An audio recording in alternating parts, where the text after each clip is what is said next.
Good morning, Cullman. Thank you for joining us on Cullman Today. I'm your host, Christine Wiggins, and today's Friday, January 16th.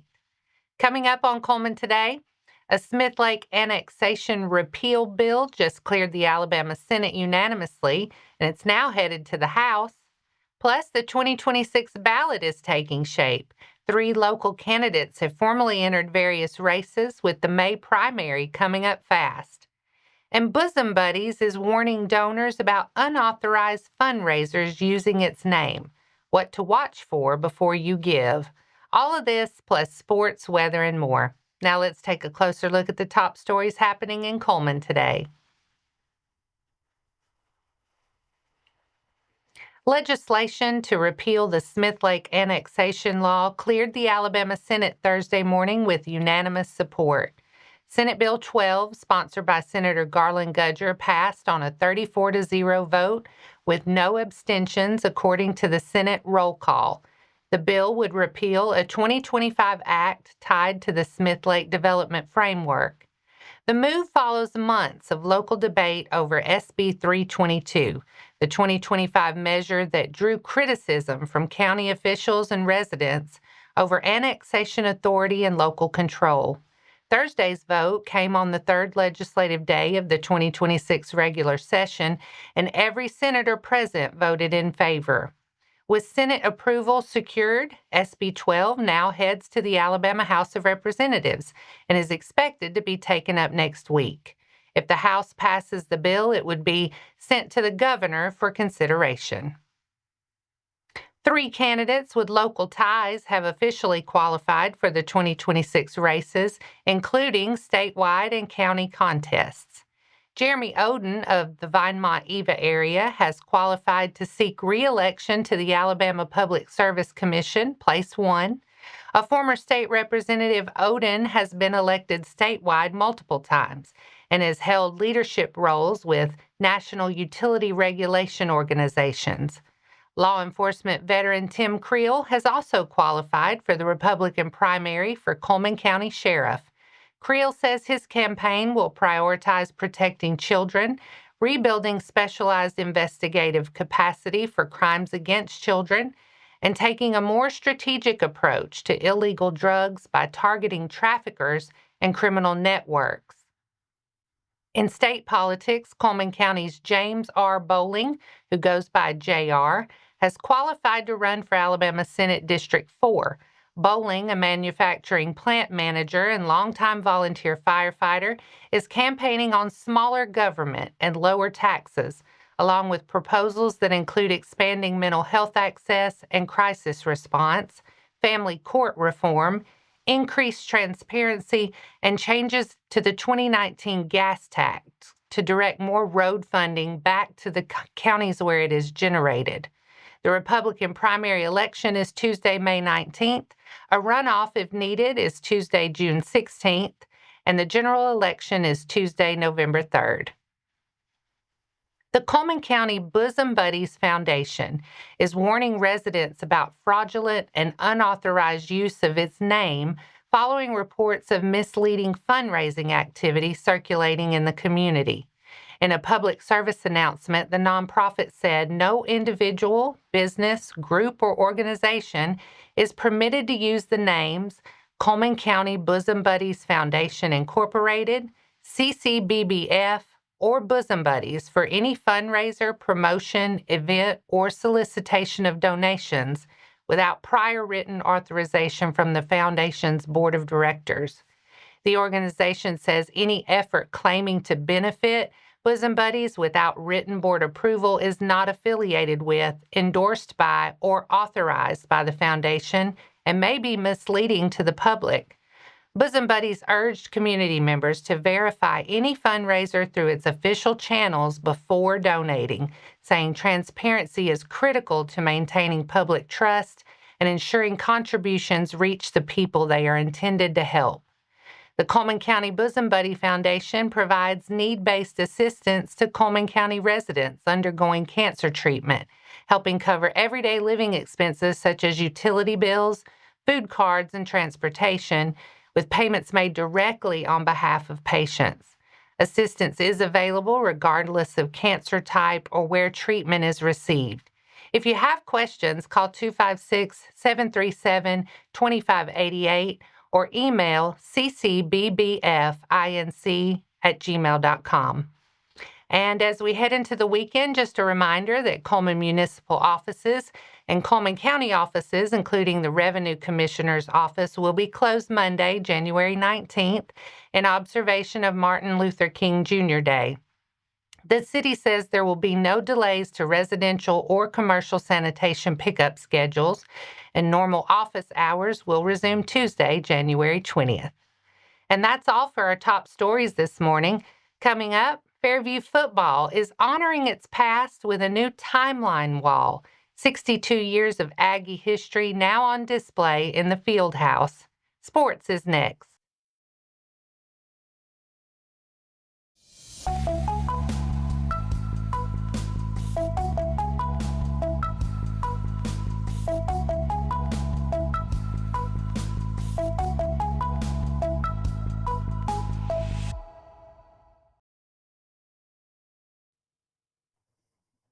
Welcome back. Fresh off one of the best seasons in school history, the Fairview Aggies are making sure the next chapter never forgets the first.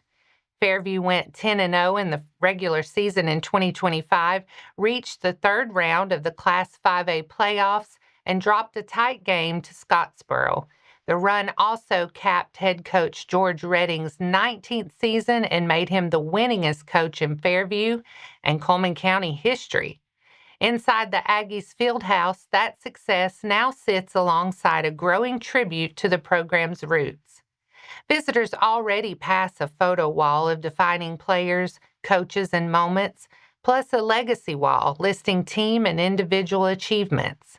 This winter, an empty section became the next project, a full timeline wall that tracks every Fairview team back to the program's start in 1963, highlighting standout players and coaches along the way. Former Aggie quarterback, coach, and longtime educator Marty Hardman led the research, combing through more than 60 yearbooks and digging into library newspaper archives to fill gaps. Cullman-based Creative Design assembled the graphics, and the project came together in December after dozens of hours of photo collecting and review. Coaches say the wall is already doing its job, with players stopping to study the images and learn the names that built the purple and gold. Space was left open, too, so future teams can add their own season to the story. And that wraps up sports for today. Coming up next, 2 Cullman County 4-H signups are now open, plus Wallace State is holding Fine and Performing Arts Scholarship auditions soon. We'll tell you who can audition, where to go, and how to register.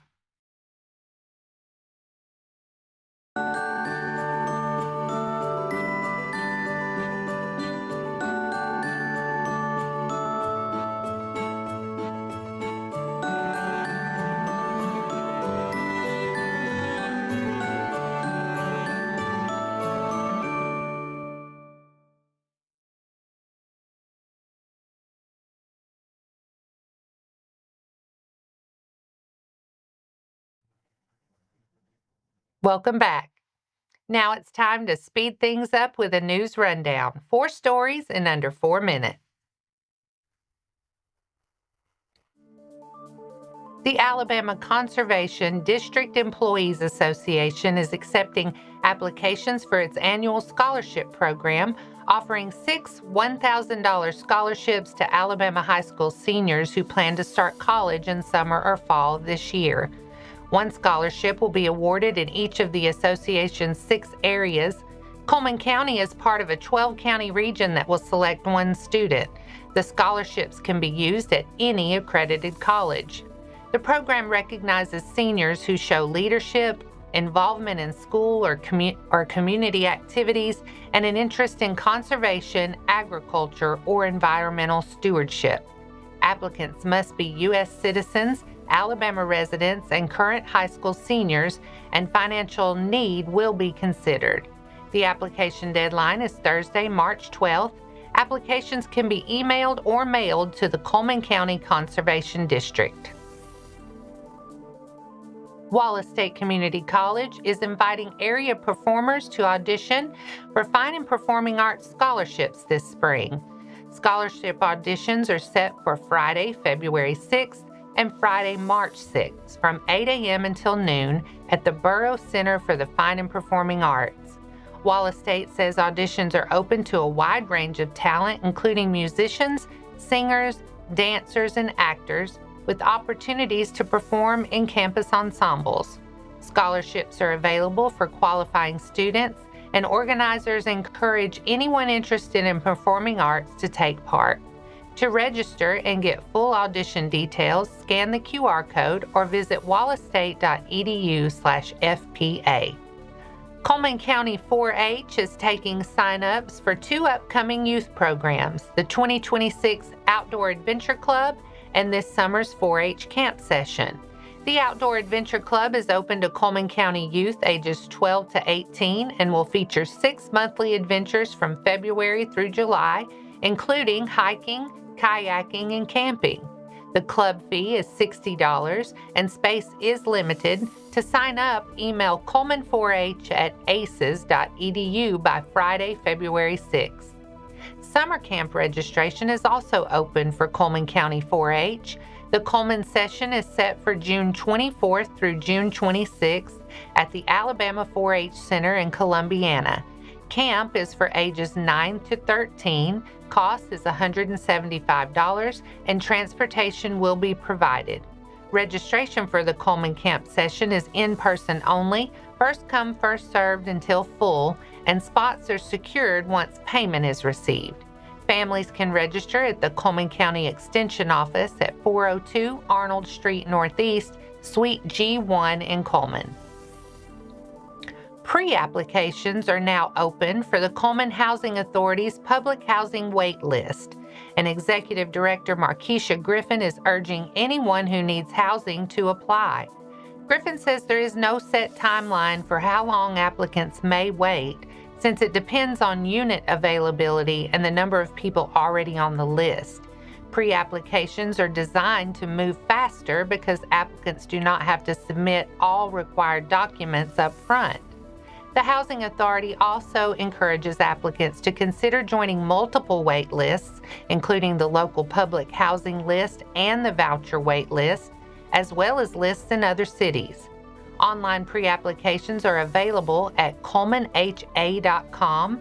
Paper copies can be picked up at the Administrative Building at 408 Cleveland Avenue Southwest, Monday through Thursday from 8 a.m. to 5 p.m. Applications are open through Thursday, April 23rd, and must be turned in by 5 p.m. For questions, call 256-734-6171. And that's your 4 stories in under 4 minutes. Now for a quick break before we look at the weather ahead and pay our respects with obituaries. I'll be right back after this quick message.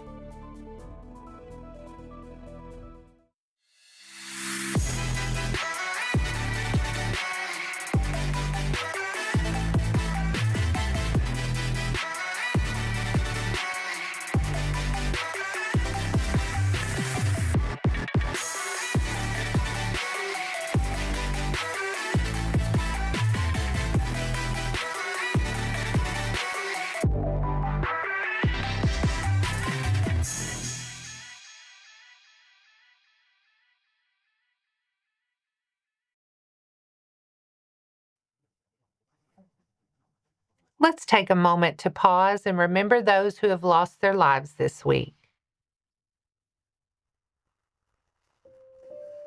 Ralph Etheridge Rogers, 92, of Knoxville, Tennessee, and formerly of Garden City, Alabama, passed away Tuesday, January 13th. Visitation will be tomorrow from noon to 2 p.m. at Hanceville Funeral Home. Funeral service will follow at 2 p.m. at Hanceville Funeral Home Chapel. Visitation for Edgar Lee Martins will be tonight from 5 to 7 p.m. at Hanceville Funeral Home. Funeral service will be tomorrow at 10 a.m. at the funeral home with graveside service at Sulphur Springs Memorial Gardens. Wade Hardin McKee, 80, of Bluntsville, passed away Wednesday, January 14th. Visitation will be tomorrow from noon to 2 p.m. in the Holly Pond Funeral Home Chapel. Funeral service will follow at 2 p.m. with burial at Austin Creek Cemetery. Our thoughts and prayers go out to their friends and families. Now let's take a look at your weather forecast. Today we'll see increasing clouds with a high near 51. Winds will be out of the south-southwest at 5 to 15 miles per hour, and you could see gusts up to 25 miles per hour. Tonight, showers are likely mainly before midnight, then skies gradually clear with a low around 31. Rain chances are about 60%. Tomorrow looks mostly sunny with a high near 45 and breezy, with gusts up to 20 miles per hour. And tomorrow night turns mostly cloudy and colder with a low around 20. Sunday is bright and sunny but chilly with a high near 34. Sunday night stays clear with a low around 21. And that wraps up today's edition of Cullman Today. Thank you for sharing your morning with us, and remember to stay connected by following us on social media and visiting CullmanTribune.com for the latest from our community. We'll be back bright and early Monday morning at 6:30 a.m. Until then, I'm Christine Wiggins with Cullman Today. Have a wonderful weekend, Cullman.